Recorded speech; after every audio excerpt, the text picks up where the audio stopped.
ఒక బెయిల్ విషయంలో సుప్రీంకోర్టు న్యాయమూర్తుల మధ్య తగాదా ఇప్పుడు దేశవ్యాప్తంగా కూడా చర్చనీయాంశం అవుతూ ఉంది. కారణం దాదాపు 6 సంవత్సరాల నుంచి ఢిల్లీ అల్లర్ల కేసులో నిందితులుగా జైల్లోనే ఉన్న ఉమర్ ఖలీద్‌తో పాటు మరొకరు.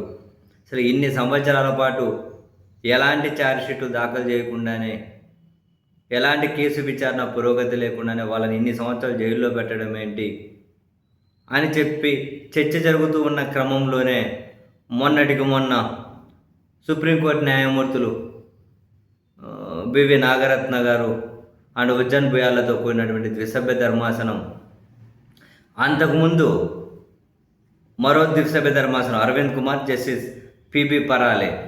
ఆ అరవింద్ కుమారు, పిబి పరాలే ఆ ధర్మాసనం ఏం చెప్పింది? వీళ్ళకు బెయిల్ నిరాకరించుకుంటూ తీర్పు చెప్పింది. దాన్ని ఉజ్జన్ భుయాలు అండ్ పిబి నాగరత్నాలతో కూడా ద్విసభ్య ధర్మాసనం అట్లా ఎన్ని రోజులు జైల్లో పెడతారు, బెయిల్ నిరాకరించడం ఏంటి అని చెప్పి కొన్ని సంచలనమైనటువంటి ఘాటు వ్యాఖ్యలే చేశారు. 3 సభ్యులు ఇచ్చిన ధర్మాసనం, 5 మంది సభ్యులు ఇచ్చిన ధర్మాసనం, విస్తృత రాజ్యాంగ ధర్మాసనం వాళ్ళు ఇచ్చినటువంటి తీర్పులను పరిగణలోకి తీసుకోకుండా ఈ అరవింద్ కుమార్, పిబి పరాలే ఈ ఇద్దరే న్యాయమూర్తుల ధర్మాసనం వాళ్ళ బెయిల్ను కొట్టేసింది అని చెప్పి బివి నాగరత్న, ఉజ్జన్ భుయాలతో కూడినటువంటి ద్విసభ్య ధర్మాసనం తీవ్రంగానే స్పందించింది. మొన్న దీని మీద తీవ్ర చర్చ జరిగింది. ఈ క్రమంలో ఈ బెయిల్ని ఎవరైతే తిరస్కరించారో ఈ జడ్జిలు మళ్ళీ తాజాగా స్పందించారు. మేము ఆర్టికల్ 21 ప్రకారం ఒకరి జీవించే హక్కు, వ్యక్తిగత స్వేచ్ఛా హక్కులను పట్టించుకోలేదు అనడం కరెక్ట్ కాదు అని, అయినా మేము ద్విసభ్య ధర్మాసనమే, ఇంకొకరు ద్విసభ్య ధర్మాసనమే, సమాన స్థాయి ఉన్నప్పుడు ఈ విధంగా తీర్పుల మీద సందేహాలు వ్యక్తం చేయడం ఏంటి అని,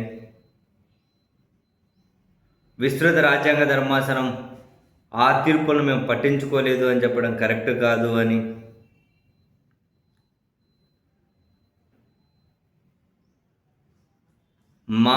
ద్విసభ్య ధర్మాసనమైన మా వాదనను విస్తృత ధర్మాసనం ముందుకు తీసుకెళ్లకుండానే మాతో సమానమైన మరో ద్విసభ్య ధర్మాసనం మా మీద వ్యాఖ్యలు చేయడం ఏంటి అని, మొత్తం మీద అయితే వీళ్ళు ఇలా వాళ్ళు అలా.